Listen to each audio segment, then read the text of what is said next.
ষড়যন্ত্রের কেন্দ্রবিন্দু ওলামায়ে কেরাম। আর এর মধ্যে এই ওলামায়ে কেরামের মধ্যে এই কথা স্পষ্ট, পৃথিবীতে একেবারে সূর্যের মতো এই কথা স্পষ্ট, সারা পৃথিবীর সবচেয়ে বেশি ষড়যন্ত্র কওমি মাদ্রাসার ওলামায়ে কেরামের বিরুদ্ধে। এটাই বাস্তবতা। বারবার চেষ্টা হয় মেন এই পৃথিবী শয়তানের রাজত্ব হওয়ার ক্ষেত্রে বাধা এই কওমির অল্প কয়টা হুজুর, এগুলাই বারবার ঝামেলা করে। এরা যদি সরে যায় তো পুরা দেশ আফ্রিকার জঙ্গল হইতে আর বেশি দিন লাগবে না। কিন্তু ইনশাআল্লাহ শেষ ফোঁটা রক্ত থাকতে আমরাও হতে দেব না। আমরা বলেই যাব, আমরা মরে যাব, কোনো অসুবিধা নাই। আমরা খুন হব, গুম হব, অসুবিধা নাই। আমাদের পূর্বসূরীরা চলে গেছে, আমরা বলছি, আমরা চলে গেল আমাদের পরবর্তী জেনারেশন বলতেই থাকবে ইনশাআল্লাহ। আল্লাহ নবী সাল্লাল্লাহু আলাইহি ওয়াসাল্লাম বলছেন, এই দ্বীনের মধ্যে প্রত্যেক জামানায় ইয়াগরিসু ফি হাযাদ দ্বীন গারসান ইস্তামিলুহুম ফি তাআতি। নবীজি বলছেন আল্লাহ তাআলা প্রত্যেক যুগে যুগে এই উম্মতের মধ্যে নতুন নতুন গাছ, নতুন নতুন চারা, নতুন নতুন গাছ উৎপন্ন করে, যাদেরকে আল্লাহ তাআলা তার দ্বীনের কাজে, তাআত, ইবাদত আর বন্দেগী আর দ্বীনের কাজে আল্লাহ তাআলা কাজে লাগিয়ে থাকে। এজন্য কখনোই জমিনে ইনশাআল্লাহ ইমানের কথা, ইসলামের কথা, আল্লাহর কথা বন্ধ হবে না ইনশাআল্লাহ। কোন ষড়যন্ত্রকারী প্রত্যেক মনে রাখবেন, শয়তান ইবলিস কয়দিন পর পরে প্রত্যেক সময়ে যখনই একটা ষড়যন্ত্রের কোনো দল একটু স্থিমিত হয়ে যায়, ঠান্ডা হয়ে যায়, তো পরবর্তী নতুন কোনো দল শয়তান সামনে আইনা দিয়া দেয়। আবার এটা এই মুহূর্তে আপনার অনেক কিছু শয়তান দিয়া চাইছে, সবাই ওলামায়ে কেরামের বিরোধিতার মুখে ঠান্ডা হয়ে গেছে। এই লেটেস্ট যেই ইবলিস, যেই কুফরি মতবাদ, ভ্রান্ত বাতিল যেই ফেরকা বর্তমান বাংলাদেশে জোরদার মাঠে নামাইছে, এই মুরতাদ সংগঠনের নাম হলো হিজবুত তাওহীদ। এরা একটি কুফরি সংগঠন, একটি কুফরি মতবাদ, যারা নাম দিছে তাওহীদ, কিন্তু যাদের কথাবার্তা, বিশ্বাস, চিন্তা চেতনার মধ্যে অসংখ্য কুফরি। ওলামায়ে কেরামকে প্রকাশ্যে প্রতিদিন একচেটিয়া আলেমদেরকে বলতেছে, বাংলাদেশের সারা পৃথিবীর সমস্ত আলেম আমরা সব ধর্ম ব্যবসায়ী, আর এতে তরকারি ব্যবসায়ী, এতে ফুলকপি ব্যবসায়ী, পাতাকপি বেচে, আমরা ধর্ম ব্যবসায়ী, সবাই পাইকারি। এটা আমাদেরটা হইলে ইসলাম, হেরটা হইলে ইসলাম। আমরা হুজুর হইল ইমাম, হ্যাঁ গো হুজুর হইল এমাম। হ্যাঁ, হেরা এমাম কয়, ইসলাম কয়। এটার মধ্যে কি মজা পাইল কে জানে কি। যাই হোক আব্বা, বলতে চাচ্ছি আপনাদের কাছে, এইখানে আমি যে 4টা আয়াত পড়ছি, এবার এই 4টা আয়াতের তর্জমা বলি, তাইলেই আমার কথা শেষ। বিশেষ করে কিশোর, নওজোয়ান, ছেলে, বাবা, ভাই সবাইকে অনুরোধ করলাম, আমাদের আল্লাহ, আমাদের ইসলাম, আমাদের ধর্ম, আমাদের কোরআন, এর মধ্যেই আমাদের নিরাপত্তা, এর মধ্যেই আমাদের শান্তি, এর মধ্যেই আমাদের স্বস্তি, এর মধ্যেই আমাদের তৃপ্তি। বলেন আলহামদুলিল্লাহ। অতএব আল্লাহকে ছেড়ে দিয়ে, আখিরাতকে ভুলে গিয়ে, কোরআনকে ছেড়ে দিয়ে গুনার মধ্যে লিপ্ত হওয়া কোনোভাবেই একজন বিবেকবান মুসলমানের উচিত না। এখানে আল্লাহ তাআলা, আমি 4টা আয়াত পড়ছি, সূরা হুদ 12 নম্বর পারা 11 নম্বর সূরা হুদের 4টি আয়াত, 8, 9, 10, 11, এই 4টা আয়াত। এর অল্প 4টা আয়াতের প্রথম 3 আয়াতে আল্লাহ তাআলা বেঈমান, নাফরমান, পাপীর 3টা আচরণ বলছে, আর শেষের আয়াতে 4 নম্বর আয়াত মানে 11 নম্বর আয়াত আল্লাহ তাআলা ইমানদারের বৈশিষ্ট্য বলছে। এই কথাটাই শুধু শুনেন, আগে মুখে বলি, এরপরে তর্জমা বলবো, সহলে বুঝবেন। আল্লাহ তাআলা প্রথম 8 নম্বর আয়াতে বলতেছেন, প্রত্যেক যুগের নাফরমান পাপী বেঈমান আল্লাহর অবাধ্য বান্দা, তার একটা বদভ্যাস হইল সে পাপ করাকালীন অপরাধ করতে করতে এমন অহংকারী হয় যখন দেখে পাপ করার পরেও, নাফরমানি করার পরেও কোনো মুসিবত, কোনো আযাব, কোনো বিপদ তার উপরে আসতেছে না, বরং সব কিছু আরামসে চলতেছে। এক পর্যায়ে সে বলতে শুরু করে, মা ইয়াহবিসু, আল্লাহ যে বলছে পাপ করিলে আযাব দেয়, শাস্তি দেয়, কই আমি তো পাপ করতেই আছি, আল্লাহর আযাব আসতে বাধা দিল কে? আযাব দেয় না কা? আযাব দেয় না কেন? এই আল্লাহ তাআলা বলেন সীমালঙ্ঘনকারী, এইটাই সীমালঙ্ঘন। পাপের ক্ষেত্রে এটা কি? অহংকারী এমন পর্যায়ে পৌঁছে যায়, এবার যেন ভাবে যে এটা কিছুই না, আমার উপরে কোনো মুসিবত আসবে না, আমার উপরে কোনো মুসিবত আসবে। কোরআনুল কারীমের মধ্যে আছে, নবী সাল্লাল্লাহু আলাইহি সাল্লামের জামানায় নবীজি যখনই আযাবের বর্ণনা দিতেন তো কাফেররা বিদ্রুপ করত, ঠাট্টা করত। তো একদিন নজর ইবনে হারেস, একজন কাফের সর্দার, নবীজির সামনেই বলতেছে, মুহাম্মদ রাহ, তোমার আল্লাহর কাছে আমি কই। তো হাত উঠাইছে, আল্লাহুম্মা ইন কানা হাযা হুয়াল হক মিন ইনদিক, আল্লাহ এই মুহাম্মদ যদি তোমার পক্ষ থেকে সত্যবাদী হয়ে থাকে এবং তুমি তারে যদি পাঠাইয়া থাকো আর সে যা বলতেছে আযাবের ভয়, তাহলে তোমার কাছে আমরা এখানে আসি, এখন ফাতিনা বিআযাবিন আলীম, তুমি এখন আমাদের উপরে আযাব আনো, এখন আনো। কইছে তোমার কি আযাব আছে তাই দাও এখন। এইভাবে ডাইরেক্ট বলছে। কোরআনে আল্লাহ তাআলা আয়াত নাজিল করে বলছে, বন্ধু আহা বেঈমান কি বলল, সাআলা সাইলুম বিআযাবিন ওয়াকি' লিল কাফিরিনা লাইসা লাহু দাফি' মিনাল্লাহি যিল মাআরিজ। আল্লাহ বলে, বন্ধু এক বেঈমান আপনার সামনে প্রকাশ্যে আমি আল্লাহর আযাব চাচ্ছে না, আপনি তাকে বলেন শুধু আযাব না, বিআযাবিন ওয়াকি', আযাব তো নিশ্চিত আসবে, লিল কাফিরিন, নাফরমানার বেঈমানের জন্য, লাইসা লাহু দাফি', সেদিন আযাব যখন আসবে সেদিন আর প্রতিহতকারী কেউ থাকবে না, ঠেকাইতে পারবে আর কেউ থাকবে। বলেন না, যেদিন সত্যি সত্যি ফেরাউনের উপরে আযাব আসছে সেদিন আর কেউ ঠেকাইতে পারছে? যেদিন সত্যি সত্যি নমরুদের উপরে আযাব আসছে সেদিন আর কেউ ঠেকাইতে পারছে? যেদিন সত্যি সত্যি কারুনের উপরে আযাব আসছে সেদিন আর কেউ ঠেকাইতে পারছে? যেদিন নূহ আলাইহিস সালামের কওম পানিতে ডুবে গেছে আর কেউ থামাইতে পারছে? যেদিন হুদ আলাইহিস সালামের কওম ঘূর্ণিঝড়ে ধ্বংস করে দিছে আল্লাহ, তখন আর কেউ থামাইতে পারছে?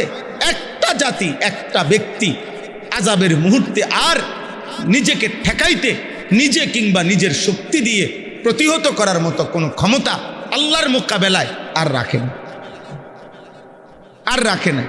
তো আল্লাহ তাআলা বলেন, এই হলো প্রথম। আল্লাহ বলে, বন্ধু এই সব বেঈমান নাফরমান পাপের মধ্যে উল্লাসী, ওদেরকে বলে দেন, শোনো যেদিন সত্যি আযাব আসবে সেদিন কিন্তু আযাব ঘিরে ফেলবে, তোমার ঠাট্টা করা বিষয় আযাব ঘিরে ফেলবে, সেদিন আর প্রতিহত করার কেউ থাকবে না। এই প্রথম আয়াত এটা, ওয়ালা ইন আখারনা আনহুমুল আযাবা ইলা উম্মাতিম মা'দুদা। আল্লাহ তাআলা বলেন, কোন নাফরমান পাপীর কাছ থেকে আমি যদি একটি নির্দিষ্ট সময় পর্যন্ত আযাবকে বিলম্বিত করি, তাহলে ইয়াকুলুন্না, তখন ওই নাফরমান গোষ্ঠী বলতে থাকে, মা ইয়াহবিসুহু, আল্লাহর আযাব আসার থেকে কে বাধা দিল?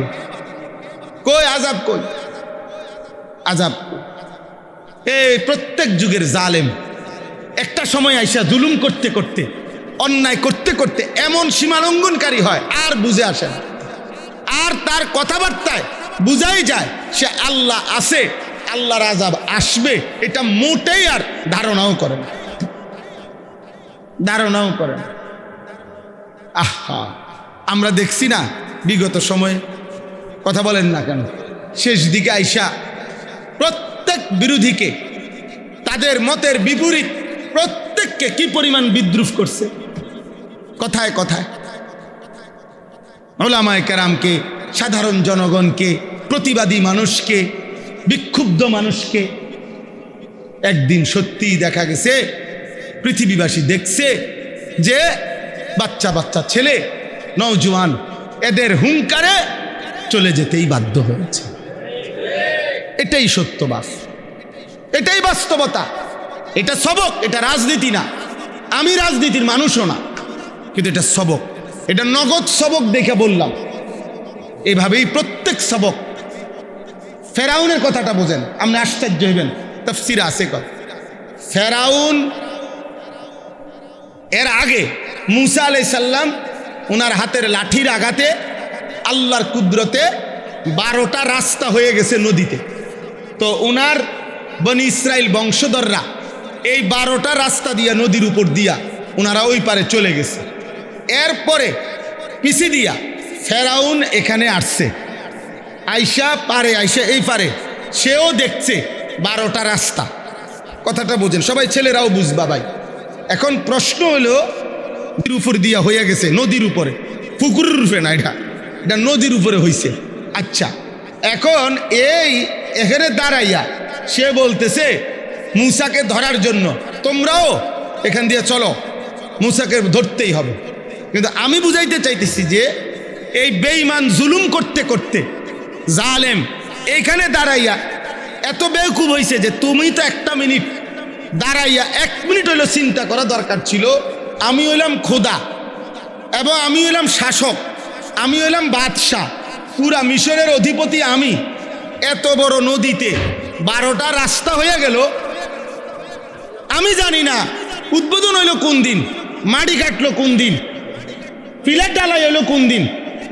কিরে আমারে না জিগাইয়া 12টা রাস্তার অলরেডি চালু করে দিল কে? কিরে আমি কো এই কথাটা তো জিগানো দরকার ছিল লগের লোকরে। কিরে এগুলো আইলো করতে গেরা রাস্তা জামু পরে বেড়া, রাস্তা করলো কে আগে? সেটা কর, আগে তো এইটা করা না। ওই যে জুলুম আর অহংকার তাকে ভুলাইয়া দিছে যে এটা তার হাতের না, এটা তার বরাদ্দ না। তাহলে তার তো ভাবা উচিত ছিল উত্তাল নদীর মধ্যে এই রাস্তা কোত্থেকে আসলো, একটা বারও ভাবে নাই, অহংকারে নেমে গেছে। আল্লাহ তাআলা বলছে আমি এটাই তো চাচ্ছিলাম, ওয়া আগরাকনা আলা ফিরআউনা ওয়া জুনুদাহু ফিল ইয়াম্মে। আল্লাহ বলেন ফেরাউনকে আমি তার গোষ্ঠী সুদ্ধা উত্তল ঢেউয়ের পানিতে আমি আল্লাহ তাআলা নিমজ্জিত করে দিল। তো আল্লাহ তাআলা বলেন আলা ইয়াউমা ইয়াতিহিম, হে নবী আপনি বলে দেন সত্যি সত্যি যখন আযাব আসবে, লাইসা মাসরুফান আনহুম, সেদিন আর প্রতিহতকারী কেউ থাকবে না। ওয়া হাকা বিহিম মা কানু বিহি ইস্তাহজিউন, আল্লাহ বলেন আর তখন যারা ঠাট্টা করত আযাব নিয়ে, আল্লাহর আযাব নিয়ে, তাদেরকে ঘিরে ফেলবে আযাব, তখন আর তারা ফিরাইতে পারবে। আমি এইখানে যদি একজন যুবক থাকো, প্রিয় ভাই তোমার কাছে আমি বলি, একটা নওজোয়ান এভাবে দিন রাত একটা না, আমি এটা বেশি ভয় করি রে আব্বা, এত চিল্লা চিল্লি কাবজাব করি, আমার এই একটাই উদ্দেশ্য। কিরে ভাই গুনাহ আমারও আছে, খোদার কসম গুনাহ তোমারও আছে, গুনাহ সবারই আছে, কিন্তু এইভাবে গুনার উপরে অহংকার, গুনার উপরে বড়াই, যে 365 দিন 1 বছর একদিনও তুমি ফজরের নামাজ পড়লা না, এটা কিভাবে সম্ভব? 30 বছর ধরে সুদ খাচ্ছেন, কিভাবে সম্ভব?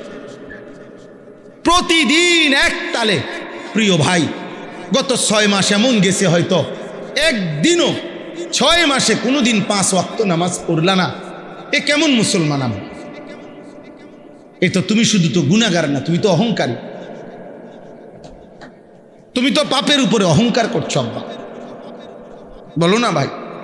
এই ফুটবল খেলা আব্বা, এই মাসখানিকের ভিতরে, অল্প কয়দিনের ভিতরে খেলাটা শেষ হয়ে যাবে, খেলা শেষ হবে, বিশ্বকাপের সমাপ্তি হবে, এই খেলাও বন্ধ হয়ে যাবে।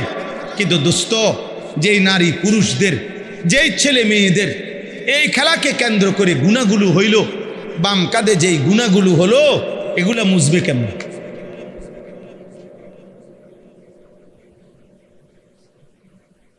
বলো না আব্বা, এটা মুছবা কেমন? একদিন তোমার ফেসবুক মোবাইলে, একদিন ইউটিউব থাকবে না, এই প্রযুক্তি থাকবে না, নিশ্চিত নিশ্চিত। প্রতিনিয়ত এর চাইতে আপডেট প্রযুক্তি আইসা পিছনের প্রযুক্তিকে ফেলে দিবে। কিন্তু প্রশ্ন হলো, রাত জেগে দিন জেগে এই মোবাইলের গুণা, অশ্লীল উলঙ্গ ছবির নর্তকী দেখার গুণা যা বাম কাঁধে জমা হয়েছে, সেখান থেকে মুছবে কেমন? মোবাইল থেকে না ডিলিট করে দিলা, কিন্তু বাম কাঁধের আমল নামা থেকে না। এক ওয়াক্ত নামাজ, খুদার কসম, 1 কোটি বারও কেউ যদি কাজা পড়ে পরবর্তীতে, সেটা তো কাজা। কিন্তু যেদিনকার নামাজ, যেই ওয়াক্তের নামাজ, ওই ওয়াক্তের দাম, ওই ওয়াক্তের মূল্য, ওই ওয়াক্তের সওয়াব আর কেমনে মিলবে? কেউ যদি 50 বছরের নামাজেরও কাজা করে, কাজা না করলো, কিন্তু আসলি নামাজ যেটা ওয়াক্তের নামাজ, সেই নামাজের নেকি আর কেমনে মিলবে? বলো না ভাই, বলো প্রিয় ভাই। অতএব এটা বুঝতে শেখো, গুনার উপরে অহংকার করো না, পাপের উপরে। এই সুস্থতা শেষ কথা না। প্রতিদিন বাংলাদেশে সবচেয়ে বেশি অ্যাক্সিডেন্ট হয় যুবকরা, প্রতিদিন। এখনো বাংলাদেশে সমস্ত হসপিটালে চলো, একটা ছেলে, চলো আব্বা আমি তোমারে দেখা, আমার খরচ দিয়া চলো, তুমি বাংলাদেশের 100টা হসপিটালের রুগী তুমি যাচাই করে লিখে আনো, দেখো নওজোয়ান রুগী বেশি। সমস্ত পঙ্গু হাসপাতালগুলোতে তুমি গিয়ে দেখো, হাত ভাঙ্গা পাও ভাঙ্গা রুগী নওজোয়ান বেশি। প্রতিদিন বাংলাদেশে যদি 10টা অ্যাক্সিডেন্ট হয়, রোডে সড়ক দুর্ঘটনা হয়, তার মধ্যে 6 থেকে 7টা হবে নওজোয়ান কিশোর যুবকের মোটরসাইকেলের দুর্ঘটনা।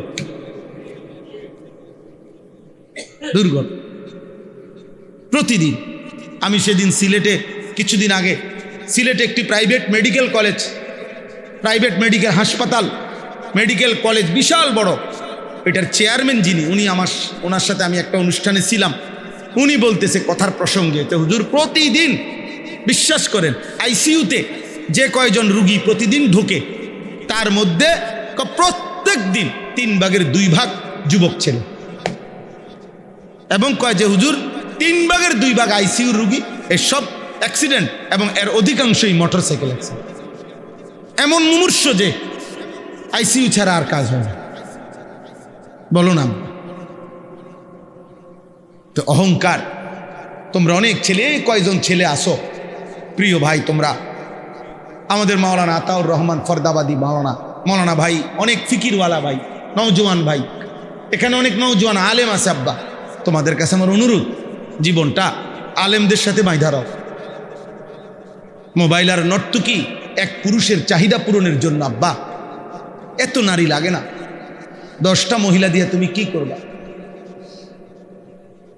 এত মহিলা দিয়ে কি করবা আব্বা? একজন পবিত্র হালাল স্ত্রীর জন্য অপেক্ষা করো, সেই স্ত্রী মিললে চাহিদাও পূরণ হবে, হাজারো দিনই ফায়দাও আসবে। আমার বিবি আছে, আমার 4টা ছেলে মেয়ে আছে, তা আমার 4টা ছেলে মেয়ে, আমার 4জন ছেলে মেয়ে, এই 4জন ছেলে মেয়ে প্রাথমিক কোরআন শিখা, অজু নামাজ শিখা, আল্লাহ চিনা, রসুল চিনা, কালেমা ইমান আমলের ছোট কথা বলু, সব কিছুই আলহামদুলিল্লাহ।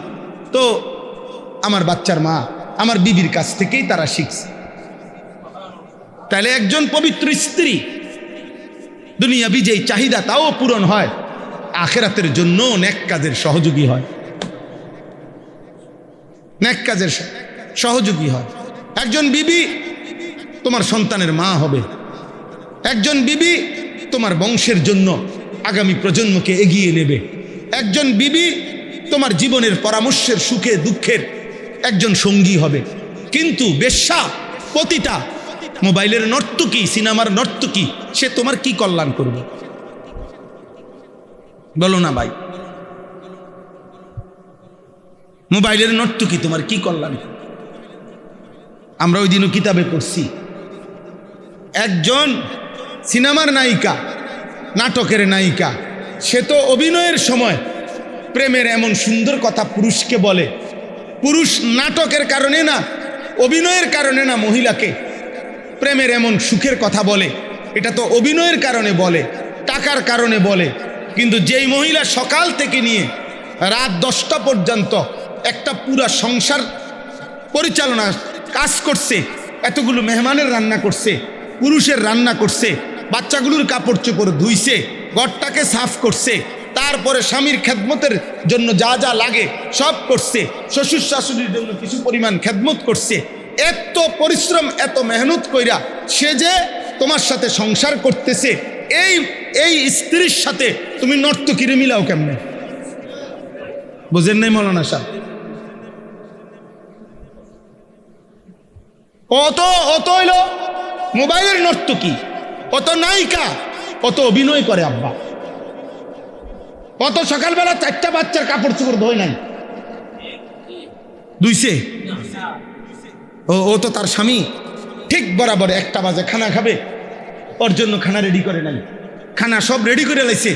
এর সময় কইছে, শুনছো একটু আলুর ভর্তা করো, আচ্ছা। কদ্দুর মসুর ডাল রান্ধো, আচ্ছা। সব রান্ধা মাত্র বাইরেছে, এই সময় ফোন গেছে, 2জন মেহমান আছে, যেমনি হোক কদ্দুর নতুন অন্য আর একটু কিছু আসেনি চাও, মানে এটা আমি আমার ঘরের কথা কই, সবার ঘরে এমন। এই না জিন্দিগি ভাই, এই না জিন্দিগি। কাপড় চোপড় গোসল করার জন্য কাপড় ওইখানে রাইখাও অনেকক্ষণ ধরে কাজ করতেছে। তাইলে প্রিয় ভাই, একজন পবিত্র স্ত্রী তোমার জীবনের সঙ্গী। কোরআনে আছে, নেক কাজ যদি স্বামী স্ত্রী একজন আরেকজনের সহযোগিতা করে, আল্লাহর কসম কোরআনে আল্লাহ বলছে, স্বামী স্ত্রীকে, স্ত্রী স্বামীকে দ্বীনের কাজে, নেকের কাজে সহযোগিতা করিলে কিয়ামতের দিন আল্লাহ তাআলা ওই স্বামী স্ত্রীকে বলবে, উদখুলুল জান্নাতা আনতুম ওয়া আজওয়াজুকুম তুহবারুন। আল্লাহ বলবে, সুবহানাল্লাহ, তোমরা তোমাদের নেক কাজের সঙ্গী স্ত্রীকে সাথে করে, আনতুম ওয়া আজওয়াজুকুম, তোমরা এবং তোমাদের স্ত্রীগণ, উদখুলুল জান্নাহ তুহবারুন, খুশি খুশি তোমরা জান্নাতে ঢোকো। তাইলে দুনিয়ার চাহিদাও পূরণ হইল, হালাল চাহিদাও পূরণ হইল, যৌবনের চাহিদাও পূরণ হইল, দুনিয়া আখেরাতের অসংখ্য কল্যাণও বয়ে আনবে। তো এটা হারাম নারীর থেকে পাওয়া যাবে আব্বা? আল্লাহ আমাদেরকে হেফাজত করে, আল্লাহ আমাদেরকে হেফাজত। কোনো এক ছেলে যদি বুঝো ভাই, আমরা বলা সার্থক। সাতের আমি সব সময় বলি রে আব্বা, সমবয়সীর লোকে বুঝা ফাটতা না, ওইতে তোমারে হাসি দিয়া তাল দিয়া ওই তোমারে উড়াই দিবে। তোমার হয়তো অনেকের এইম হয়, মানে আশা হয়, বা অনেকের কিছুটা বুঝ আসে, অনেকের মধ্যে একটু আগ্রহ তৈরি হয়, কিন্তু বন্ধু নামের শয়তান তারে আবার কি করে দেয়। হাদিসে আছে, আমার কাছে কিতাব আছে, এক লোক নবী সাল্লাল্লাহু আলাইহি সাল্লাম এর সময়ে আপনার নামাজের ওয়াক্ত চলে যাচ্ছে, ঘুড়ির পিছনে দৌড়াইতেছে, বুঝছেন নি, গুড্ডির পিছনে দৌড়াইতেছে। তো আল্লাহ নবী সাল্লাল্লাহু আলাইহি সাল্লাম উল্লেখ করে বলছেন, দেখো এক শয়তান আরেক শয়তানের পিছনে দৌড়াইতেছে। আরে আপনি আরো শুনেন, আরো লাগবে, একের সহজ একটা উদাহরণ বলি। হাদিসে আছে, নামাজে যে দাঁড়ায়, তো নামাজি ব্যক্তির সামনে দিয়ে যাওয়ার অনুমতি আসেনি? কথা বলে না ছেলেরা, ভাই তোমরা এটা জানোনি, নামাজি ব্যক্তির সামনে দিয়ে যাওয়ার কি নাই, এটা সবাই জানে এই কথাইটা। এখানে পরিষ্কার আমার নিজ চোখে এই হাদিস পড়ছি, মিশকাতে এই হাদিস আছে। আল্লাহ নবী সাল্লাল্লাহু আলাইহি সাল্লাম বলছেন, তোমাদের নামাজের, মানে কমপক্ষে নামাজের সেজদা আমি যেটুকু দেব, আমার এই সেজদা বরাবর এটুকু জায়গার এই সামনে দিয়া কেউ যেন অতিক্রম না করে। নবীজি বলছেন, তুমি তাকে হাত দিয়ে প্রতিহত করো। তো এই শব্দটা বলতে গিয়ে প্রয়োজনে তুমি তার সাথে যুদ্ধ করো, যুদ্ধ অর্থাৎ শক্তভাবে হাত কি করে এমনভাবে ধরে রাখবা যে প্রয়োজনে যেন যুদ্ধ করতেছে, যে সে যেন কি না হইতে পারে, এখান দিয়ে পার হইতে কোনোভাবে না পারে। বিষয়টা এইভাবে বলার পর আল্লাহ নবী সাল্লাল্লাহু আলাইহি সাল্লাম বললেন, কেননা এই যে অতিক্রম করে ফেললে, যে লোকটা অতিক্রম করে, ফা ইন্নামা হুয়া শাইতানুন, এই শব্দটা হল রাসূলুল্লাহ সাল্লাল্লাহু আলাইহি সাল্লাম বললেন, কেননা এ হচ্ছে শয়তান। তাহলে যে নামাজি ব্যক্তির সামনে দিয়ে পার হয়ে যাইতেছে, তারে নবী যদি বলে শয়তান, তো যে আরেকটা যুবককে উলঙ্গ ছবি দেখায়, নর্তকী দেখায়, জিনার ব্যভিচারের আড্ডায় নিয়ে যায়, হারাম খেলাধুলায় নিয়ে যায়, এটা কত নম্বর শয়তান? এটা শায়াতিন আল জিন, শায়াতিন আল ইনস ওয়াল জিন। এটা মানুষ শয়তান, ওইটা জিন শয়তান। ইবলিস হলো জিন শয়তান, আর এটা হলো কি শয়তান? আল্লাহ আমাদেরকে হেফাজত করেন। অতএব কষ্ট হইল গরমের মধ্যে, আপনারা মনোযোগ দিয়ে বসছেন, এই জন্য বললাম আমগো ফিকির এটা। তোমরা যুবক, আমি ফিরাইতে চাই, আমার এটা স্বপ্ন, সারা জিন্দিগির স্বপ্ন। মুসলমানের সন্তান আল্লাহর দিকে ফিরব, যতভাবে পারি চেষ্টা করিয়ে। মাদ্রাসায় নতুন জায়গা কিনছি, আলাদা মাদ্রাসা করতে চাইতেছি যুবকদের জন্য। কয়দিন পর পর স্কুল কলেজের ছেলে করে পড়াই। এই 13 তারিখ আলহামদুলিল্লাহ, গত 13 তারিখ প্রায় 250 স্কুল কলেজের যুবক আমাদের মাদ্রাসায় সকাল 8টা থেকে রাত 9টা পর্যন্ত আমরা দিন শিখাইছি। গত বছর প্রায় 1550 থেকে 1600 ছেলে 2025 সালে আমরা উজু, নামাজ, সূরা, কেরাত, দোয়া, কালাম আমাদের মাদ্রাসায় শিখাইছি। আগামী রবিবার আলহামদুলিল্লাহ প্রথমবারের মতো হাটহাজারি, চট্টগ্রাম হাটহাজারি মাদ্রাসার পাশে হাটহাজারি হুজুর রহমতুল্লাহ আলাইহি, শেখুল ইসলাম আল্লামা আহমদ শফি রহমতুল্লাহ আলাইহি খাস খাদেম ছিল শফি ভাই, শফি বদ্দা কয়দারে। ওনার মাদ্রাসায় আমাদের এই রবিবারে জোহর থেকে আসা পর্যন্ত কিশোর যুব এই তারবিয়তি কোর্স স্কুল কলেজের ছেলেদের জন্য। আমার শায়েখ আল্লামা মুফতি মুশতাকুর নবী সাহেব থাকবে, আমিও যাব। আমাদের চট্টগ্রামের আরেকজন ভালো ওয়াইজ আলেম আছে, হজরত মাওলানা আব্দুল্লাহ মারুফ, উনি থাকবেন। নওজোয়ান ছেলেদের জন্য সারা দেশে আমরা করতে চাচ্ছি, কখনো একদিন, কোথাও 3 দিন, যেখানে যেটুক সময় হয়। ধীরে ধীরে প্রস্তুতি নিতেছি। ছোট একটা বই সিলেবাস বানাইছি, জীবন যেন সাজে সুন্নার ধাঁচে। এই বইটার নাম ছোট্ট। ফজর ক্যাম্পেইনের কাজ করি, সারা বাংলাদেশে চেষ্টা করি মুসলমানের কিশোর যুবক ছেলে ব্যাপকভাবে ফজরের নামাজের মুসল্লি হবে। প্রিয় ভাই, মনে রাখো, ফজরের মুসল্লি বাড়লে মাহাদির সৈনিক বাড়বে। ফজরের মুসল্লি বাড়লে ইমানের বিজয় কাছাকাছি হবে। আমার কাছে আরবি কিতাব আছে, আল বদরু ফিল হাসসে আলা সালাতিল ফজর। এই কিতাবের মধ্যে স্পষ্ট আছে যে ইহুদিদের বক্তব্য এটা পরিষ্কার। ইহুদিদের, মুসলমানদের ওই কাফেলার হাতে ইহুদিদের চূড়ান্ত পতন হবে, যেই কাফেলা জুমা এবং ফজর বরাবর হবে। আল্লাযীনা কানু ফি সালাতিল ফজর কা সালাতিল জুমআ। আমাদের ফজর আর জুমা বরাবর, বলে না ভাই? আমাদের ফজরের মুসল্লি আর জুমার মুসল্লি বরাবর, অর্ধেক অর্ধেক। মানে জুম্মায় যতজন হয় তার অর্ধেক ফজরে হয়। 3 ভাগের 1 ভাগ, 10 ভাগের 1 ভাগ। এই গত শনিবারে আমি আমার শায়েখ আল্লামা মুফতি মুশতাকুর নবী কাসিমি, আমরা 2 জন এক জায়গায় মাহফিলে গেছি।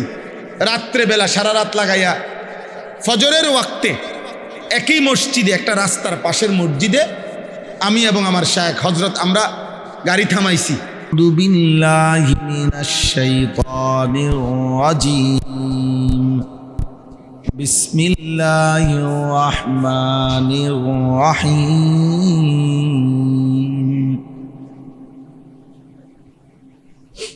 ولئن أخرنا عنهم العذاب إلى أمة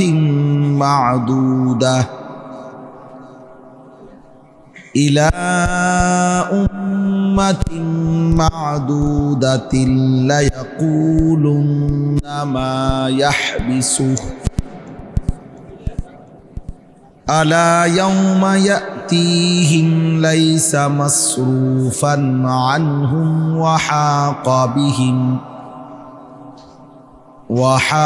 بهم ما كانوا به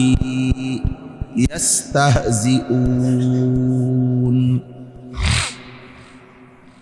ولئن أذقنا الإنسان منا رحمة ثم نزعنا منه إنه ليئوس كفور ولئن أذقناه نعماء بعد ضراء مسته ليقولن ذهب السيئات عني إنه لفرح فخور إلا الذين صبروا وعملوا الصالحات أولئك لهم مغفرة وأجر كبير صدق الله مولانا العظيم وقال نبينا صلى الله عليه وسلم اتق المحارم تكن أعبد الناس وقال صلى الله عليه وسلم والذي نفسي بيده لا يصيب المؤمن هم ولا غم ولا نصب ولا وصب ولا حزن حتى الشوكة يشاكها إلا كفر الله بها من خطاياه اللهم صل على محمد وعلى آل محمد كما صليت على إبراهيم وعلى آل إبراهيم إنك حميد مجيد اللهم بارك على محمد وعلى آل محمد كما باركت على إبراهيم وعلى آل إبراهيم إنك حميد مجيد سبحانك لا علم لنا إلا ما علمتنا إنك أنت العليم الحكيم আপনাদের মাদ্রাসার নাম কি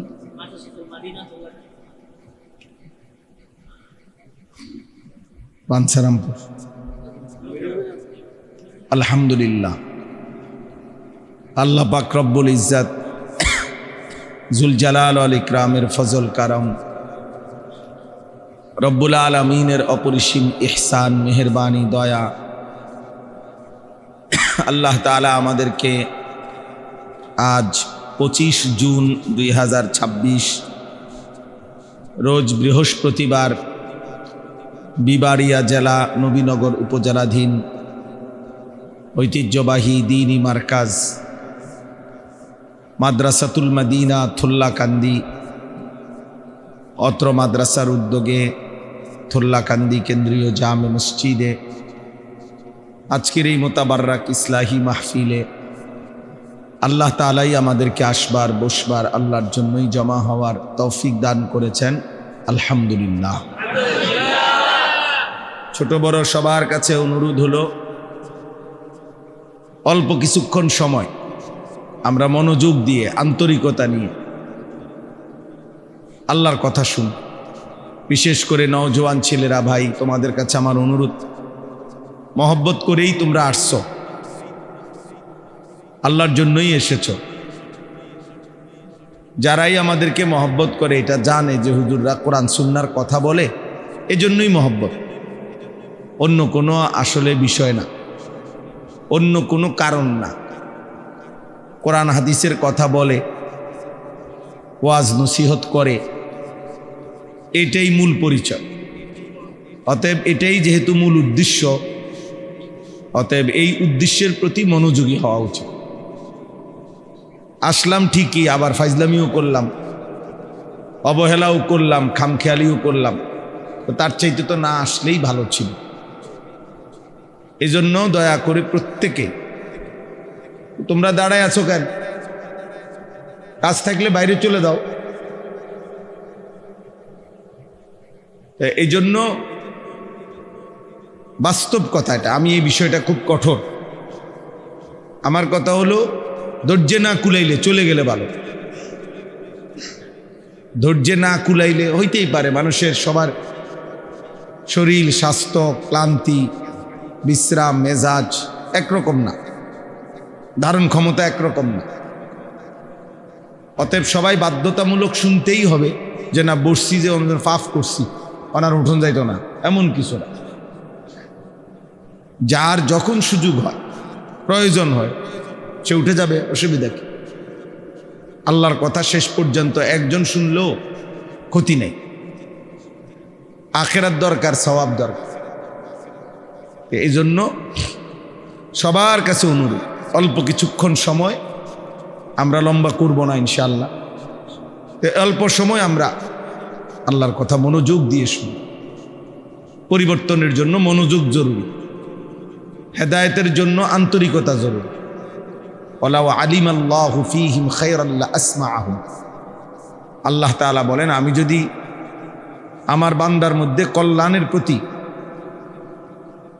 আগ্রহ দেখতাম তো আমি আল্লাহই আমার কথা তার কানে আমি পৌঁছাই দিতাম। যদি দেখতাম আসলেই সে শুনতে চাচ্ছে, যদি দেখতাম আসলেই সে আমার কথার প্রতি আন্তরিক, তো আমি আল্লাহই তার কানে পৌঁছিয়ে দিতাম। কিন্তু যখন দেখি আসলে কোনো আন্তরিকতাই নাই, আগ্রহই নাই, তো আল্লাহ তাআলা তখন আর জিন্দিগি রাগ করলে, কখনো কখনো অভিমান, আল্লাহ তাআলা নারাজ হলে তো আল্লাহই বান্দাকে পথহারা করে দেয়। এটা সাংঘাতিক। কোরআনুল কারীমের মধ্যে আছে, ওয়ালাউ আরাদুল খুরুজ লা আ'আদ্দু লাহু উদ্দা। আল্লাহ তাআলা বলেন, মুনাফিক যারা, এরা আসলে বাস্তবিকই যদি আমি আল্লাহর পথে বের হইতো জিহাদের জন্য, বাস্তবিকে যদি এদের ইচ্ছা থাকতো আল্লাহর পথে চলবে, তা লা আ'আদ্দু লাহু উদ্দা, তাহলে কিছু না কিছু প্রস্তুতি নিত আল্লাহর পথে চলার। মনে করেন সে বলতেছে সে ফজরের নামাজ পড়বে, এই কথাটা যদি আসলে তার দিলের কথা হইতো তাইলে সে কিছু না কিছু উঠবার জন্য প্রস্তুতি নিত। কমপক্ষে মোবাইলে অ্যালার্ম দিত, একটা অ্যালার্মওয়ালা ঘড়ি কিনতে পারত, পরিচিত একজন বন্ধুর সাথে সম্পর্ক করে বলতে পারতো যে ভাই তুমি তো উঠো, আমারে তুমি উঠাইও। মাকে বলতো, মা আপনি আমার অবশ্যই উঠাবেন। এ কোনো না কোনো প্রস্তুতি তার মধ্যে থাকতো। আল্লাহ তাআলা বলেন, মুনাফিক আসলে তার কোনো ইবাদতের আগ্রহই নাই, যার কারণে কোনো বাহ্যিক প্রস্তুতিই নেই। তো আল্লাহ তাআলা বলেন, ওয়ালাকিন কারিহাল্লাহুম বিআসাহুম ফাসাব্বাতাহুম। একটা পর্যায়ে আল্লাহ রাগ করে, আল্লাহ নিজেই বলতেছেন, মুনাফিক যখন এই ধোঁকাবাজি করে, চালাকি করে, তো ঠিক আছে, আল্লাহ বলেন আমি আল্লাহই তখন তার আমার পথে উঠে আসা, এটা আমি আল্লাহই তখন পছন্দ করি না, অপছন্দ করতে থাকি। আমি আল্লাহই তখন বলি ঠিক আছে তুমি আমার পথে চলতে হবে না, আমার বন্দেগী করতে হবে না, যাও বাদ দাও। ফাসাব্বাতাহুম, ফলে আল্লাহ তাআলাই তাকে বসিয়ে দেয়, অলস করে দেয়, ফিরিয়ে রাখে। ওয়াকিলা কুদু মাআল কাঈদিন। আর আল্লাহর পক্ষ থেকে বলা হয়, হে নাফরমান, যেই নাফরমানগুলো আমি আল্লাহর বন্দিগির থেকে বিমুখ হয়ে বসে আছে গুনার মধ্যে, তুইও তাদের মধ্যে পড়ে থাক। যা বেটা, লাগবে না, ভাত খাইতে লইছো ভাত খাও, যাও, অসুবিধা নেই। ভাতে তো কয়টা, অল্প কিছুক্ষণ দুনিয়া ভোগ করবা 20-50 বছর, ঠিক আছে বান্দা যাও, লাগবে না আমার এই ইবাদত কর, তোমার মতো এরকম অসভ্য মানুষের বন্দিগি আমার লাগবে না। এটা যদি আল্লাহ বলে ফেলে কারো ব্যাপার, ইচ্ছে করে ফেলে, এবার তারে ফিরাইবে কে? সে ফিরে আসবে কেমনে? এই জন্য আল্লাহ তাআলা নিজে বলছে, ওয়ালাকিন কারিহাল্লাহ, আল্লাহ অপছন্দ করছেন, ইমবিআসাহুম, আল্লাহর দিকে ফিরা উঠে আসা আল্লাহই চাচ্ছে। আল্লাহু ইয়াজতাবি ইলাইহি মান ইয়াশা ওয়া ইয়াহদি ইলাইহি মান ইউনীব। আল্লাহ তাআলা বলেন, আল্লাহ যাকে চান টেনে নিজের দিকে নিয়ে আসেন, জজব টেনে নিয়ে আসে ডাইরেক্ট। ওমর রাদিয়াল্লাহু তাআলা আনহু যাচ্ছে উল্টো কাজে, আল্লাহ তাআলা টেনে হেদায়েতের দিকে নিয়ে আসছে। ওয়াহদি ইলাইহি মান ইউনিব, এবং যে আল্লাহর দিকে ঝুঁকে, ইউনিব ইনাবাত, আল্লাহর দিকে ঝুঁকে যাওয়া। আল্লাহ বলেন যে আল্লাহর দিকে ঝুঁকে আল্লাহ তাকে এগিয়ে হেদায়েত দিয়ে থাকে। হ্যাঁ, ইন আতাইতানি ইয়ামশি আতাইতুকা হারওয়ালা, তুমি বান্দা আমার দিকে আসবে হাঁটতে হাঁটতে, আমি আল্লাহ তাআলা তোমার দিকে রহমত মাগফিরাত নিয়ে আসবো দৌড়তে দৌড়তে। তাহলে আগ্রহ থাকতে হয়, আন্তরিকতা থাকতে হয়, মানসিকতা থাকতে হয়। যদি মানসিকতাই না থাকে তো পরিবর্তন আসবে করতে। যে কলস উল্টানো, যেই জগ উল্টানো, ওই যেন ওই বেয়াদব দেখেন, এই বেটা, এই মোবাইলওয়ালা ছেলে, এই বাইরে বেটা এখান থেকে বেটা। মাওলানা সাহেব বলল না, আবার মাথা নোয়াও কেন, বাইরেও।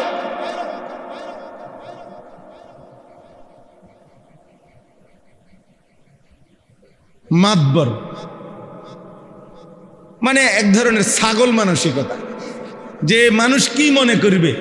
কিছু ছেলে এত বর্বর, এত মানসিক বিকৃতিগ্রস্ত যে যাররা পরিমাণ এটা ভাবে না যে বাকিরা কি মনে করবে। কে কি মনে করবে, আমার কোনো ইজ্জতে নাই, যাইব কি আর। আমার অজু আগে আসিল না, নতুন করে কিতে অজু দেবে, অজুই নাই বেটা।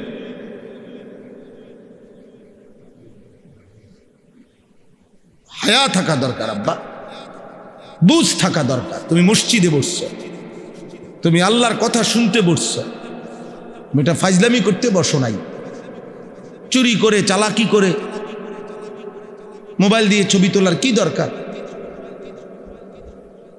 নিষেধ করলেন না মাওলানা সাহেব, নিষেধ করছেন, আমি নিষেধ করতাম সেটা, উনি বলাতে আর আমি বললাম না। আমি এটা পছন্দ করি না, পছন্দ করি না আমির জন্য না, এটা কোনো বুজুর্গি না যে আমি এটা পছন্দ করি না, এমন কিছু না। মূল বিষয় তো হলো এতে মনোযোগ হয় না, অন্তরে কোনো কথা পৌঁছে না। সারা জীবন দেখবে গাফেল মানুষ এমনই থাকে, আর পরিবর্তন নসিব হয় না। তো এটাই বলতেছিলাম, যে এই কথাটাই বলতেছিলাম, একটা জগ যদি উল্টায় রাখে, বালতি যদি উল্টায় রাখে, কলস যদি উল্টায় রাখে, এক সাগর, বঙ্গোপসাগরের সব পানিও যদি ওটার মধ্যে ঢালে, উল্টানো কলসি তো আর পুরবে না, উল্টানো জগ তো আর ভরবে না। যদি এক সাগর পানিও দেয়, কারণ তার তো কলস উল্টানো।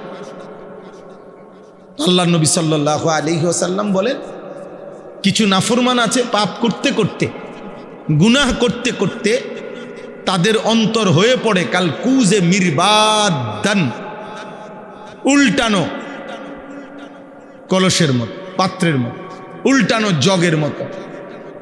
এবং শুধু উল্টানো জগ না, বরং উল্টো পিঠে আলকাত্রা মাখানো, মুজাখিয়ান,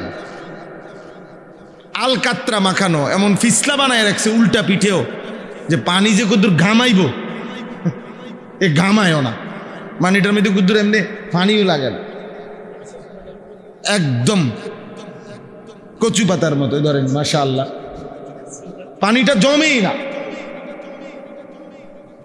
আল্লাহ নবী সাল্লাল্লাহু আলাইহি সাল্লাম বলছেন, নাফরমান পাপ করতে করতে অন্তর এমন উল্টে থাকে, সেই উল্টা আলকাত্রা মাখানো কলসের মতো, পাত্রের মতো। লা ইয়ারিফু মারুফান ওয়ালা ইউনকিরু মুনকার। ফলে এক পর্যায়ে তার অবস্থা এমন হয়, সে আর কোনো নেক কাজকে নেক কাজ বোঝে না, কোনো গুনাহকে গুনাহ মনে করে।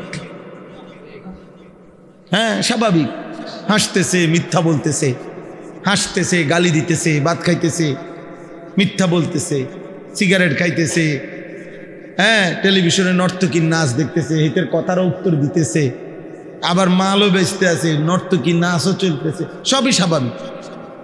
কোনোটাই তার কাছে কি মনে হয় না, অস্বাভাবিক মনে হয়। কোনটা গুনাহ, কোনটা নেকি, আমি যেমনি সাজাইছি, এমনি এনে নেকি গীতা আবার গুনাহ গীতা, আলাদা পার্থক্যের কি আছে? হালাল কি আবার হারাম কি? আমার যেমনে যেমনে সাজাইছি আমার মতো জিন্দিগি নিজের মতো করে পরিচালনা করা, আমার মনে যা চায় তা।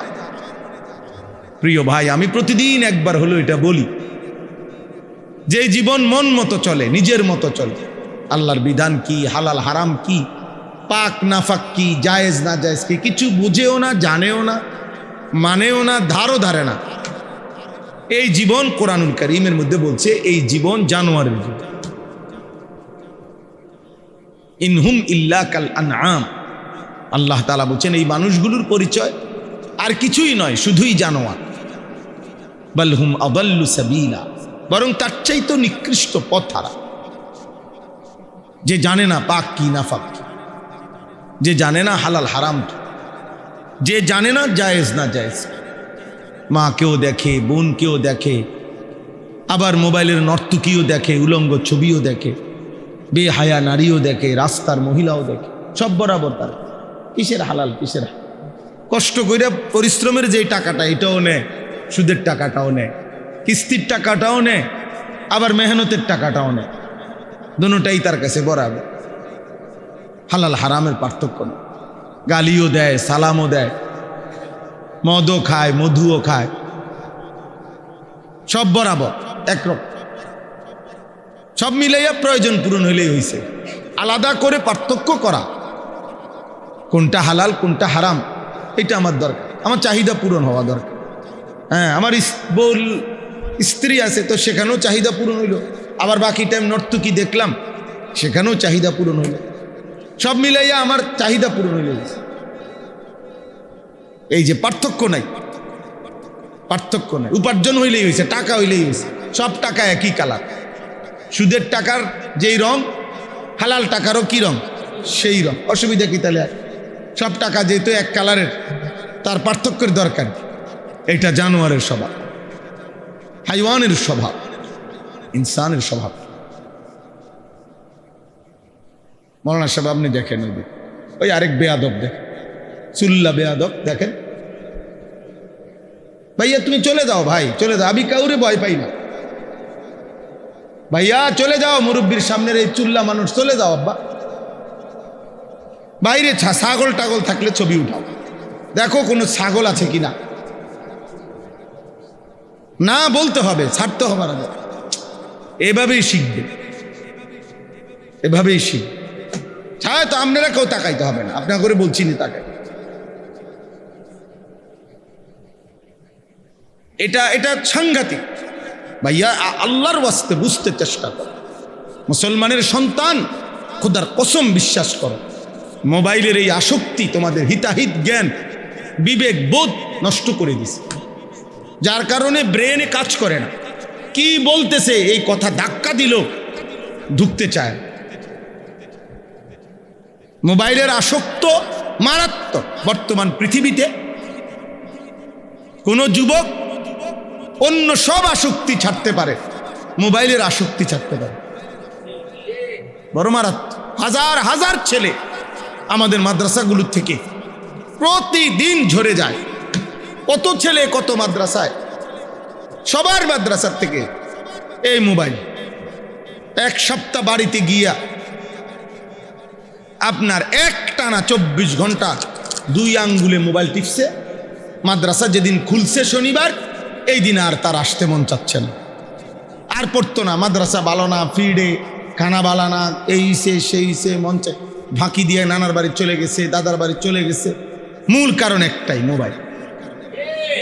মূল কারণ মোবাইলের আসক্তি। আহা, কত মায়ের স্বপ্ন, কত বাবার স্বপ্ন বৃথা হয়ে গেছে। কত স্বামী স্ত্রী হারায় ফেলছে, কত স্ত্রী স্বামী হারায় ফেলছে মোবাইল। কত নারী পরকীয়ায় আসক্ত, কত স্বামী পরকীয়ায় আসক্ত, পরকীয়ায় আসক্ত। মোবাইলের নর্তকীর চোখ কাছে কোনো ভুল দেখে না, নিজের স্ত্রীর কোনো গুণে দেখে না। বুঝেন না? হারামের মধ্যে মজা পায় আছে, হালালের মধ্যে কোনো গুণে নাই। এর কাছে দৃষ্টিতে এর বউর কাছে কিছুই নেই, সব আছে নর্তকীর কাছে। নাউজুবিল্লাহ। চলো ভাই, ভাবতে শিখো। দেখো তুমি 24 ঘন্টা এমন সুন্দর জীবন, যৌবন, এমন সুস্থতা, এমন সময় এভাবে অনাদরে অবহেলায় চলে যাওয়া, শেষ করে দেওয়া ঠিক না, ঠিক না। আমরা কিতাবের মধ্যে পড়ছি কিমাতুজ জামান ইনদাল উলামা, পৃথিবী বিখ্যাত কিতাব শেখ আব্দুল ফাত্তাহ আবু গুদ্দা রহমতুল্লাহ আলাইহি লিখছেন এই কিতাব। যুগে যুগে ওলামা মনীষীদের কাছে সময়ের মূল্য কি ছিল, কদর, সময়ের মূল্য বুঝতেন যারা, এই নামে বাংলা অনুবাদও আছে। ওই কিতাবের একেবারে প্রথম আলোচনা শুরুতেই আছে যে আল্লাহ তাআলা মানুষকে মৌলিক নিয়ামত যা দিয়েছে, উসুলি নিয়ামত, মৌলিক নিয়ামত, ফুরুই না, শাখাগত নিয়ামত না, মোটা দাগের মৌলিক যে কয়টা নিয়ামত, যেমন ঈমান একটা মৌলিক নিয়ামত আল্লাহ যাকে দান করছে, ঠিক তারপরে একটা মানুষকে আল্লাহ তাআলা মৌলিক যে নিয়ামতটা দান করছেন সেটা হচ্ছে এই সময়, হায়াত, জীবন, আমার বয়স, আমার হায়াত, এটাই তো সময়। আমার হায়াত, যাকে আল্লাহ যেটুকু হায়াত দিছেন মানে তো এতটুকু সময় দিছেন, সময় দিছে। আমার হায়াত মানে কি? আমার সময়। আমার জীবন মানে কি? আমার সময়। আমার 45 বছর বয়স মানে কি? এই পরিমাণ ঘন্টা, মিনিট, সেকেন্ডের সমষ্টি, এরই তো নাম 45 বছর। এটাই তো 45 বছর। 45 বছর এবার আপনি যদি বাইর করতে পারেন তাহলে আপনি এবার 12 মাস বছরে, তাহলে 12 মাস বাইর করতে পারবেন। এবার আপনি 24 ঘন্টায় দিন, দিন বাইর করতে পারবেন। আপনি 60 মিনিটে ঘন্টা, ঘন্টা বাইর করতে পারবেন। 60 সেকেন্ডে মিনিট, আপনি মিনিট বাইর করতে পারবেন। তাহলে আপনার হায়াতের 45 বছর যেমন বাইর করতে পারছেন, হায়াতের কত মোট সেকেন্ড এটাও তো আপনি বাইর করতে পারবেন। সময় আর কি, আমাদের হায়াত মানে আমাদের কি? সময়। এটা আমাদের জীবনের বড় পুঁজি ভাই। বাবাদেরকে বলি, ভাইদেরকে বলি, আমাকেও বলি, উঠতি নওজোয়ান আলেম যারা আছেন আপনাদেরকে বলি, সময়কে ধারণ করলে মানুষ দামি হয়, সময়কে ধারণ করে মানুষ স্মরণীয় হয়, সময়কে ধারণ করে মানুষ বরণীয় হয়। আমি এখন বলতে পারি যে আজ আমার 22 বছর, আলহামদুলিল্লাহ, আমার ওয়াজের জিন্দেগি 22 বছর। আজ থেকে 22 বছর আগে ধরে আপনি আমার চিনলেন, তাহলে আমি তো 22 বছর আগে ওয়াজ করি। ওখানে না অনেকে চিনে,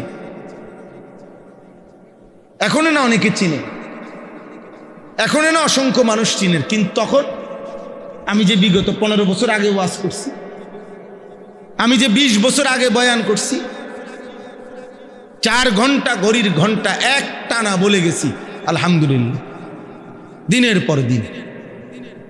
তাইলে সময়কে ধারণ করতে হয়। হায়াতের এই সময় আল্লাহ তাআলার দয়ায়, উদ্দেশ্যের পানে অনেক লম্বা সময় ব্যয় করতে হয়। মাঝখানের জীবনে সুখ আসবে, দুঃখ আসবে, প্রত্যাশা পূরণ হবে, প্রত্যাশা পূরণ হবে না, কখনো মূল্যায়ন হবে, মূল্যায়ন হবে না, খালাস।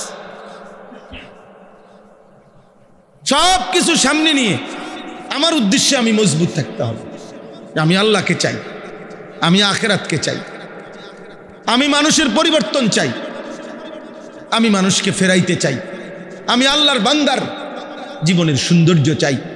আমি চাই মুসলমানের ছেলেরা ফিরবে, মুসলমানের জওয়ানরা ফিরবে, মুসলমান আল্লাহর দিকে ফিরবে। আমার যদি এটা সিদ্ধান্ত হয়, তো এই সিদ্ধান্তের উপরে আমাকে মজবুত থাকতে হবে। লক্ষ্য পানে, উদ্দেশ্য মহৎ হইলে, পদ্ধতি সঠিক হইলে, আল্লাহর জন্য হইলে গন্তব্যে পৌঁছবেই, গন্তব্যে পৌঁছবে ইনশাআল্লাহ। সফলতা আসবেই, সফলতা আসবেই। আমাদের উঠতি বয়সের আলেম মাশাআল্লাহ অনেক আছেন, আপনার ঘরে কইল, আপনার ঘরে দেখলে মায়া লাগে, ভাল লাগে যে, কিন্তু বাকি আফসোস লাগে যে মানে 1 বছরও মেহনত করতে রাজি না, 2 বছর না হইতো না, হুদা এই লাইনে হইতো না, লাইন অন্যটা টোয়া কালো জিরা বেশ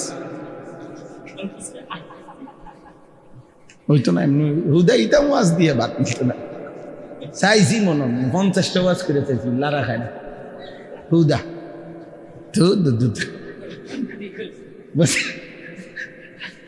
বাদ দে, মধু বেশ না। আমি খারাপ করতেছি না, নাউজুবিল্লাহ। মানে আমি একটু কথার কথা কইলাম, কেউ রাগ হইয়েন না ভাই, মানে এটা বুঝাইতেছি আর কি। করে যদি কেউ ব্যবসায়ী করে করুক, সে কোনো অসুবিধা নেই, কিন্তু ওই যে ঘন ঘন জায়গা বদলান, মানে সিদ্ধান্ত বদলানো, আমি এটা বুঝাইছি আর কি। ইস্তেকামাত চাই, উদ্দেশ্যের পানে আমার মজবুত সিদ্ধান্ত থাকা চাই, সফলতা আসবে ইনশাআল্লাহ, সফলতা আসবে, কামিয়াবি আসবেই। মান জাদ্দা ওয়াজাদা, এত দীর্ঘদিনের প্রবাদ ভুল হইতে পারে না। মান জারা হাসাদা, যে ফসল ফলায় সেই ফসল কাটে। মান জাদ্দা ওয়াজাদা, যে পরিশ্রম করে সেই পেয়ে থাকে। মান তালাবাল উলা সাহারাল লায়ালি, যে বড় হতে চায়, উচ্চ লক্ষ্যে পৌঁছতে চায়, তাকে হাজারো রাত জেগে থাকতে হয়, জেগে থাকতে হয়, অসংখ্য রাত জাগতে হয়, বহু রাত কোরবানি দিতে হয়, বহু সুখ কোরবানি দিতে হয়, বহু আনন্দ কোরবানি দিতে হয়। একদিন সে মঞ্জিলে মকসুদে পৌঁছে যায়। আল্লাহ আমাদেরকে তৌফিক দান করে। এজন্য মেহনত চাই, যথাযথ পন্থায় মেহনত, আল্লাহর সন্তুষ্টির জন্য, দ্বীনের জন্য। জায়গা ঘন ঘন বদলান, ঘন ঘন। বয়স মহান 40 হয়েছে না, দল পাল্টাই লাইছে 3-4টা, মাশাআল্লাহ। কদিন পর পর ডিগবাজি দেয়। হ্যাঁ, দেখবেন একদিন ঘুম থেকে জায়গা দেখবেন ডিগবাজি দিতে দিতে আর কোনো দল আর নাই, শেষে কবে আমি দল। নাউজুবিল্লাহ। হ্যাঁ, আমাদের এই ছোট জীবনেও আমরা কম বেশি অনেক দেখছি, অনেক দেখছি না। আসলাফ ও আকাবিরের মহান পথে, এটা আপনাদেরকে বললাম না, আমি আমার বলে আমাদেরকে বললাম। 160 বছর দারুল উলুম দেওবন্দের বয়স, 160 বছর। 1866 সনে প্রতিষ্ঠিত হয়েছে দারুল উলুম দেওবন্দ, আমাদের কওমি মাদ্রাসা। আজকে 2026, বরাবর 160 বছর। এই 160 বছরে বহু চড়াই উতরাই, বহু মূল্যায়ন, বহু ষড়যন্ত্র, সব কিছুর মুখোমুখি হয়েও আসলাফ ও আকাবিরের এই মেহনত স্বমহিমায় গোটা পৃথিবীতে এখনো জেগে আছে। আলহামদুলিল্লাহ। আল বারাকাতু মা আকাবিরিকুম, আল খাইরু মা আকাবিরিকুম, ইনদা যিকরিস সালিহিন তানজিলুর রাহমা। পূর্বসূরি মহান বুজুর্গদের নাম নিলে সুফিয়ান ইবনে উয়াইনা রাহমাতুল্লাহ আলাইহি বলছেন, সালিহিনের নাম নিলে তানজিলুর রাহমা, সেখানে আল্লাহর রহমত নাজিল হয়। ইদানিং এই ফটকা মটকা 2-1 হ্যাঁ, এদের কথায় আকাবির কি, পূর্বসূরি কি, হ্যাঁ বুজুর্গ কি, না কিচ্ছু না। তুমিই সব, তুমিই সব বাবা, তুমি মেন, তোমার থেকে শুরু। আশা করা যায় তোমার থেকে শেষ হয়ে যাবে, তোমার থেকে শুরু, তোমার থেকেই শেষ হয়ে যাবে। নাউজুবিল্লাহ। আমি অনেক দিন বলছি, আলহামদুলিল্লাহ, আমার এক আল্লাহ যদি তৌফিক দেয়, আমি বারবার বলছি, আমার জীবনের একটা আশা যে আমার আসলাফ মহান বুজুর্গানে দ্বীনের পিছনে থেকে দ্বীনের কাজ করতে চাই, ভিন্ন নামে, ভিন্ন কোনো কিছু দিয়া পরিচিত হতে চাই না। ভিন্ন কোনো কিছু নাই, ভিন্ন কোনো নাম নাই, ভিন্ন কোনো তরিকা নাই।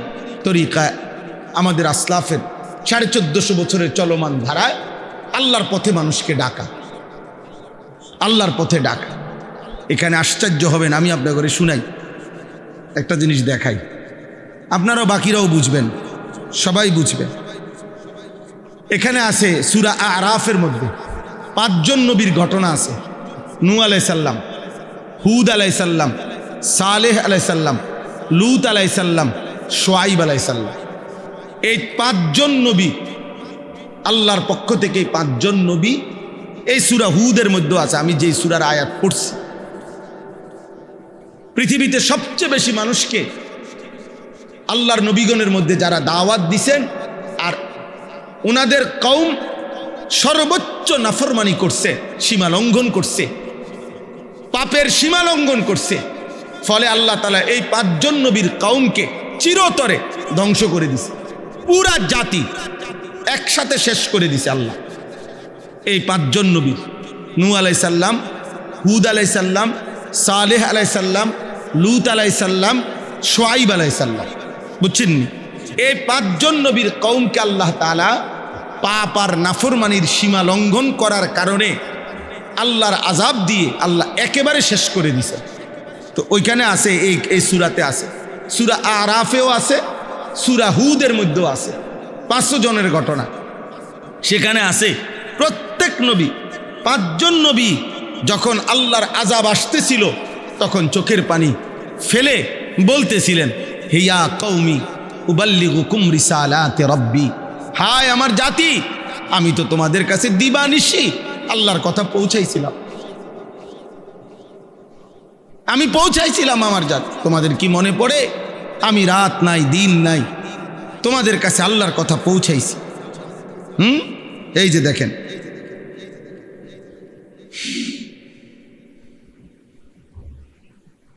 ফাতাওয়াল্লা আনহুম ওয়া ক্বালা ইয়া কওমি লাকাদ আবলাগতুকুম রিসালাতা রাব্বি ওয়া নাসাহতু লাকুম ওয়ালাকিন লা তুহিব্বুনান নাসিহিন। আমি তোমাদেরকে কত উপদেশ দিলাম, ওয়ালাকিন লা তুহিব্বুনান নাসিহিন। যুবক শোনো, এইখানে আল্লাহ বলছে আল্লাহর আযাব যখন আসে তো নবীগণ বলছে, হায় জাতি, তোমরা আসলে নসিহতকারীর, উপদেশদাতার উপদেশে পাত্তা দাও না, পছন্দ করো না, তোমরা মূলত উপদেশকে ভালোবাসো না, তোমরা মূলত কেউ টেনে ধরাকে পছন্দ করো না, তোমরা কেউ গুনাহ থেকে ফিরাক এটা তোমরা চাও না, তোমাদেরকে নেক কাজে উৎসাহিত করুক তোমরা এটা চাও না। লক্ষ লক্ষ যুবক চায় তার সাথে এমন সঙ্গী খুঁজে সে যে তাকে গুনার কাজে উৎসাহিত করবে, পাপের কাজে আরো তাল দিবে। হ্যাঁ দোস্ত, মজা মার, নারী নাই তোর কাছে, আমার কাছে আছে, মদের আড্ডা দরকার, আয় আমার সাথে, জুয়ার আড্ডা চিনবি, আমার সাথে আয়, নর্তকী বেশ্যার আড্ডা চিনবি, আমি তোরে দেখাইতেছি, আমার তোর মোবাইলে এমবি নাই, আমার মোবাইলে আছে, দেখ দোস্ত, দোস্তের জন্য যদি উলঙ্গ ছবি না দেখাইতে পারি, দোস্ত হইলাম কি এর? হ্যাঁ, আমার মোটর সাইকেল তোরে যদি না দিতে পারি, বন্ধু হইলাম কিসের? চল নষ্ট হ, গুনাহ কর। আল্লাহ বলেন, এই নবীগণ বলতেন, ওয়ালাকিন লা তুহিব্বুনান নাসিহিন, হে আমার কওম, আহারে তোমরা তো নসিহতই পছন্দ করো না, উপদেশই পছন্দ করো না, নয়তো বলো না আমি কি পরিমাণ তোমাদেরকে বলেছি, বিনিময়ে আজ কোনো পাত্তা দিলা না আমার কথায়, আজ আযাবের মুখোমুখি হলে, আজ ধ্বংস হয়ে গেল, ধ্বংস হয়ে গেল। ফাআখাযাতহুমুর রাজফাতু ফাআসবাহু ফি দারিহিম জাসিমিন। এক ভূমিকম্প আসলো, এক কম্পনে আল্লাহ তাআলা বলেন ওই মানুষগুলো বসা ছিল, যে যেভাবে ছিল উল্টা হইয়া পইরা উপর হয়ে পড়ে সব শেষ হয়ে গেল, সব শেষ হয়ে গেল। প্রিয় বাবা, প্রথম দিন যেদিন নবী সাল্লাল্লাহু আলাইহি সাল্লামকে আল্লাহ তাআলা প্রথম যেদিন মানুষকে আল্লাহর দিকে ডাকতে বলছে, যেই কোরআনের যেই আয়াতের মাধ্যমে, সেদিন প্রথম কি বলছে আল্লাহ তাআলা? সেদিন প্রথমেই বলছে, ইয়া আইয়ুহাল মুদ্দাসসির কুম ফাআনদির। এটাই প্রথম, অর্থাৎ ইকরা বিসমি রাব্বিকাল্লাযী খালাক, এটা তো প্রথম আয়াত কোরআনের। কিন্তু মানুষকে আল্লাহর দিকে ডাকার জন্য প্রথম আদেশ করছেন দ্বিতীয় আয়াতে, মানে দ্বিতীয়বার যেটা নাজিল হয়েছে সূরা মুদ্দাসসির, কুম ইয়া আইয়ুহাল মুদ্দাসসির, হে চাদর পরা বন্ধু আমার, কম্বল পরা নবী আমার, শুয়ে থাকলে হবে না বন্ধু। নবী সাল্লাল্লাহু আলাইহি সাল্লাম শোয়া ছিলেন, কম্বল গায়ে, চাদর গায়ে। আল্লাহ বলছেন ইয়া আইয়ুহাল মুদ্দাসসির, চাদর পরা বন্ধু, ওই ভাই তুমি কাউরে নিও না, বাবা তুমি একলা যাও, মাশাআল্লাহ। তো কুম ফাআনদির, কেউ উঠো না, একজনের দেখা দেখি আরেকজন উঠো, তোমার সময় আবার তুমি উঠো, এটা মনে করো না, এটা অভ্যাস করো, তাইলে ভালো হবে। আল্লাহর দিক থেকে সরে যাইবে না, জান যায় যাক, কষ্ট হোক, গরমই তো লাগতেছে, আর কি, এর চাইতে বেশি কিছু না। এটুকু গরমে মরবে না। আল্লাহ তৌফিক দান করেন। তাইলে কি বলতেছিলাম? জি, আল্লাহ বললেন বন্ধু ঘুমাইলে চলবে না, চাদর খুলেন, কম্বল সরান, কুম উঠেন, দাঁড়ান বন্ধু। ফাআনদির, এই প্রথম শব্দ এটা। ফাআনদির, আমার বান্দাদেরকে জাহান্নামের ভয় দেখান, কবরের ভয় দেখান, আযাবের ভয় দেখান, আমি আল্লাহর ভয় দেখান। নবী সাল্লাল্লাহু আলাইহি সাল্লাম মক্কার মানুষদেরকে ডাকছেন। সাফা পাহাড়ের পাশে আবু কুবাইস, সাফা আর জাবালে আবু কুবাইস একসাথেই এই পাহাড়ের চূড়ায় দাঁড়িয়ে নবী সাল্লাল্লাহু আলাইহি সাল্লাম তার কওমের লোকদেরকে ডাকছেন। কুরাইশের লোকেরা একত্রিত হয়েছে। আল্লাহর নবী সাল্লাল্লাহু আলাইহি সাল্লাম বললেন, ইয়া মা'শারা কুরাইশ আরাআইতুম লাউ আখবারতুকুম আন্না খাইলান তুসাব্বিহুকুম আলাস্তুম মুসাদ্দিকি। নবীজি বললেন, হে কুরাইশ জনগণ, আমি যদি আপনাদেরকে এখন বলি, সংবাদ দেই যে আগামীকাল ভোর হইতে হইতে ভোরবেলা একটি অশ্বারোহী দল আপনাদের উপরে আক্রমণ করবে, আপনারা কি আমার এই কথাটি সত্য মনে করবেন? আলাস্তুম মুসাদ্দিকি, আপনারা কি আমাকে সত্য মনে করবেন না? এভাবে নবীজি জিগাইলেন প্রথম। এ তাফসিরে আছে, মক্কার মানুষ বলল, কি আশ্চর্য শব্দ বলছে দেখেন, বলছে মা জাররাবনা আলাইকা ইল্লা সিদকান। মুহাম্মদ, গত 40 বছরে তোমার ব্যাপারে সত্য ছাড়া মিথ্যা বলার কোনো অভিজ্ঞতা আমাদের কারো নাই। গত 40 বছরে আমাদের কারোই অভিজ্ঞতা নাই তোমার ব্যাপারে যে তুমি কখনো মিথ্যা বলছো, বরং তোমার ব্যাপারে আমাদের অভিজ্ঞতা এটাই যে গত 40 বছর ধরে আমরা এটাই জানি তুমি সত্যবাদী। এই সময় দেখেন, এখানেও কিন্তু এটা লক্ষণীয়। 40 বছর আল্লাহ তাআলা অপেক্ষা করাইছেন। নবী সাল্লাল্লাহু আলাইহি সাল্লাম যদি 12 বছর বয়স থেকে কালেমার দাওয়াত দিতেন, তাতে আরো কিছু বেশি মুসলমান হইল। বোঝেন নাই কথাটা? 12 বছর বয়সের থেকে কামে লাগাই দিত। 40 বছর খামখেয়ালি কথা মিয়া, এত লম্বা সময় পার করলেন। 40 বছর আমাদের খতিবে আজম, মুনাজিরে জামান, আমাদের গর্ভের ধন, আমাদের অহংকার, আমাদের বাংলাদেশ না সারা পৃথিবীর রত্ন আল্লামা নুরুল ইসলাম অলিপুরি দামাত বারাকাতুহুমুল আলিয়া, হজরতের জবানে আমি শুনছি, বিগত 40 বছর ছিল আল্লাহ তাআলা নবী সাল্লাল্লাহু আলাইহি ওয়াসাল্লামের নবুয়তের দলিল হিসাবে আল্লাহ তাআলা রেডি করছেন। 40 বছর বয়সে যিনি যখন দাবি করছেন আমি নবী, এবার যেন পৃথিবীবাসী এক নজরে তাকাইছে, আচ্ছা দেখি কেমন লোক নবী হইল। আল্লাহ তাআলা বললেন, দেখো পৃথিবীবাসী বিগত 40 বছর তার দেখো কোন জায়গায় 1 সেকেন্ডের একটা দাগ বসাইতে পারবা এমন একটা স্পট, এমন একটা কালো চিহ্ন তার জীবনে। এমন সুন্দর, এমন পবিত্র, এমন উত্তম, সে নবী হবে না তো হবেটা কি? মা জাররাবনা আলাইকা ইল্লা সিদকান,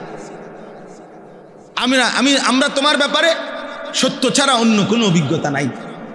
আল্লাহ নবী সাল্লাল্লাহু আলাইহি সাল্লাম তখন বললেন ফাইন্নী নাযীরুন লাকুম বাইনা ইয়াদাই আযাবুন শাদীদ, নিশ্চয়ই আমি তোমাদের নিকট ভয় প্রদর্শনকারী, নাযীর, বাইনা ইয়াদাই আযাবুন শাদীদ।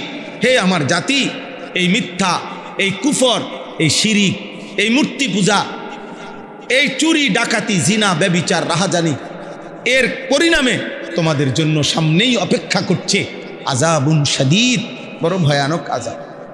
তোমরা ফিরে আসো, তোমরা আল্লাহর দিকে ফিরে আসো। কুলু লা ইলাহা ইল্লাল্লাহ তুফলিহু, তোমরা সব ছেড়ে দিয়ে এক আল্লাহকে ডাকো, তাহলেই সফল হবে, কামিয়াব হবে।